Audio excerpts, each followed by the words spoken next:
के शर्मा, विपक्ष की मजबूती, विपक्षी एकता की इस बार जो ये सीरियस कोशिश हो रही है, इसे देखते हुए बीजेपी डर गई है और इसीलिए बीजेपी भी अब साथी तलाश रही है, तोड़फोड़ कर रही है और नए साथी भी तलाश रही है। के शर्मा,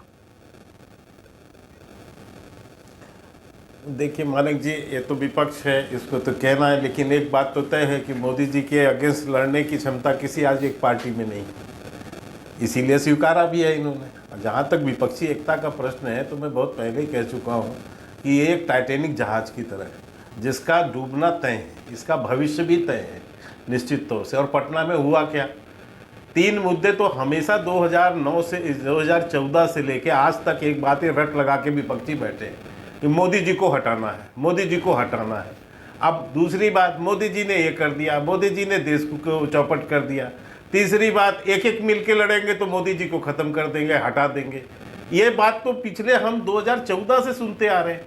उस दिन क्या हुआ, उसमें यही तो हुआ और क्या बातें हुई उस पूरे उसमें। यदि मैं शिवानंद तिवारी जी के शब्दों में कहूँ तो एक महफिल सजी थी, जिसको लालू प्रसाद ने महफिल लूट के चले गए। तो वो एक महफिल सजी थी, उसमें प्यार था, तकरार था, इकरार था, इनकार था, लास्ट में बहिष्कार भी था। और पूर्व बैठक में क्या हुआ, एक पार्टी दूसरे पार्टियों को अपनी हैसियत बता रही थी, औकात समझा रही थी, और कोई राहुल गांधी की शादी करवा रहा था। यही तो हो रहा था वहां। अंत में निर्णय क्या हुआ कि खूब नाटक नौटंकी और मसाला था, अंत में तय ये था कि राहुल गांधी की किसी तरह शादी करवाना था। इसके अलावा वहां क्या हुआ, एक जो है नीतीश कुमार 6 महीने से चप्पल रगड़ रहे हैं दिल्ली से यहां तक, और बेचारे को संयोजक तक नहीं बनाए। और ये बैठक का हस्र है कि वहां पर बैठक में आप निर्णय करते हैं कि 11 जुलाई 12 जुलाई को हम वो करेंगे मीटिंग, आके तीसरे दिन मना हो जाता है, नहीं साहब बैठक नहीं करेंगे। फिर केसी वेणुगोपाल कहते हैं, अब वो किस हैसियत से मीटिंग की डेट तय करते हैं, वो कहते हैं कि साहब 17 जुलाई 18 जुलाई को होगा, फिर वो कैंसिल हो जाती है। अब पता लग रहा है कि नहीं साहब हम 17 के अगस्त के बाद करेंगे। अच्छी बात है, आप कीजिए, लोकतंत्र में सबको स्वतंत्रता है, बशर्ते कि लेकिन जो देखने वाला विषय ये है कि आप अभी तक अपनी स्थिति ही नहीं तय कर पा रहे। और बातें में जो है तोता छाप भविष्यवक्ताओं से जो मैं सुनता रहता हूँ टीवी चैनल में, जो ज्ञान देते रहते हैं कि ये हरा देंगे, ये उखाड़ देंगे, ये फेंक देंगे, हंस रहे हैं, मुझे हंसी आती है। आज देखिए, मैं तो वर्तमान स्थिति पे बात करता हूँ, मैं भी वर्तमान स्थिति पे बात कर रहा हूँ। मैं ये कह रहा हूं, अगर विपक्ष की पटना में हुई बैठक सिर्फ ड्रामा था, नौटंकी थी, या ये सिर्फ सर्कस चल रहा है आपके हिसाब से, तो आप अपने उन पुराने साथियों को एनडीए में लाने की कोशिश क्यों कर रहे हैं के शर्मा, जो एनडीए से बाहर हो गए थे सालों साल पहले? आप भी तो वहां यू टर्न मार रहे हैं। सच ये है कि आपको भी पता है कि आप अकेले विपक्ष से टक्कर नहीं ले पाएंगे। आप कह रहे हैं ना कि मोदी जी को अकेले विपक्ष नहीं हरा सकता, इसलिए एकजुट हो रहा है। सच ये है कि आपको भी समझ में आ गया है कि ये विपक्ष खतरा पैदा कर सकता है, इसीलिए आपने भी अब एनडीए का कुनबा बढ़ाने की पूरी कोशिश कर ली है। जयंत चौधरी, ओपी राजभर, अकाली दल, इधर जीतन राम मांझी को ले आए, चिराग पासवान को भी ला रहे हैं, और भी कई नाम चल रहे हैं। मान लीजिए आप भी कि आप भी अकेले नहीं हरा सकते। मानक जी, बहुत सिंपल सा है, ये तो हमारे गठबंधन के साथी थे और हमने ये जो है अपने आप छोड़ के गए थे, अपनी अपनी सुविधा से गए थे। राजनीति में चलता रहता है कि जब भी समय आता है तो परिस्थिति देख के लोग एकजुट भी होते हैं, ये हमारे साथ ही रहे हैं।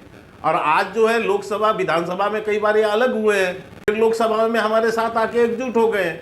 तो यदि कोई आना चाहेगा तो हम उसको तो मना करेंगे भी नहीं, स्वाभाविक रूप से हम कहेंगे इस बात को। लेकिन आज से 4 महीने पहले यही लोग बैठ के क्या कहते थे, बीजेपी तो अछूत हो गई है, बीजेपी के साथ कोई जाना नहीं चाहता, बीजेपी तो के साथ उसमें नहीं, हम तो गठबंधन। हमने तो उस समय भी गठबंधन चलाया जब भारतीय जनता पार्टी को 303 सीट मिली, बहुमत से बहुत ज्यादा सीट मिलने के बावजूद हमने अपने सहयोगी दलों को जो है बाकायदा मंत्रिमंडल में स्थान दिया है, उनको सम्मान दिया है।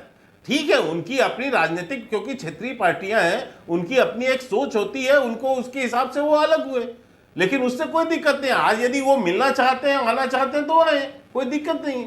लेकिन अभी मैं जो आपसे कह रहा था कि मैं वर्तमान परिस्थिति को सुन रहा था, अभी विपक्षी दलों की अभी मुझे बता रहे थे तो मुझे इसको आश्चर्य हुआ, कितने विपक्षी दल बैठे वहां पटना में। आज उनके यदि आप सांसदों की तुलना कर लें तो वो 141 सांसद, 303 तो भारतीय जनता पार्टी अकेले, बाकी 100 से ज्यादा सांसद कहां किसके हैं? वो कहाँ है? ये जो समूचा विपक्ष, अरे समूचा यही विपक्ष। तो यही तो और यही उसमें तो उस दिन प्रफुल्ल पटेल के जी ने शर्मा भी यही तो बताया रणनीति अवसर है। पे। एक बात के पूरी शर्मा कर दो, यही बस रणनीति है। विपक्ष कह रहा है कि हाँ, अकेले नहीं, लड़े थे, यही- इसीलिए यही- 141 पर आए थे। बस यही आ रहा। मिलकर लड़ेंगे तो 300 पार जाएंगे। ना ना नहीं, सुनिए, मैं यही तो कह रहा हूं आपको। अब मैं उस दिन जो है प्रफुल्ल पटेल जी ने बताया, वो तो खुद ही उस बैठक में थे।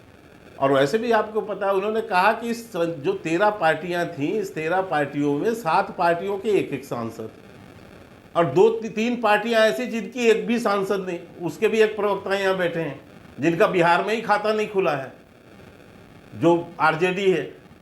तो मुझे आश्चर्य है कि आप 0-0-0-0 करके कहाँ जाना चाहते हैं।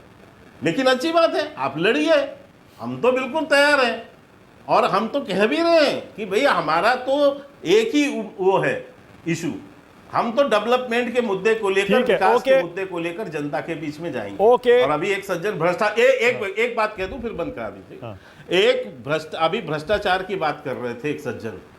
अरे सुशासन बाबू, जिन्होंने खुद ही उस लालू प्रसाद यादव पर भ्रष्टाचार के आरोप लगाए, लालू प्रसाद यादव भ्रष्टाचार के मामले में सजा याफ्ता हो गए, आज उनके साथ बैठ के सुशासन बाबू को शर्म नहीं आ रही है? उनके साथ नहीं आ रही है। ओके, अभी जवाब लेता हूं। एक जिसके सेकंड, अभय दुबे आ गए। यही पहले अभय मदन दुबे, सिंह, इस यही मुद्दे पर आ रहा हूं। शिवानंद तिवारी, बिहार की राजनीति यही पर अभी आ रहा हूं। देखिए- एक सेकंड, के शर्मा,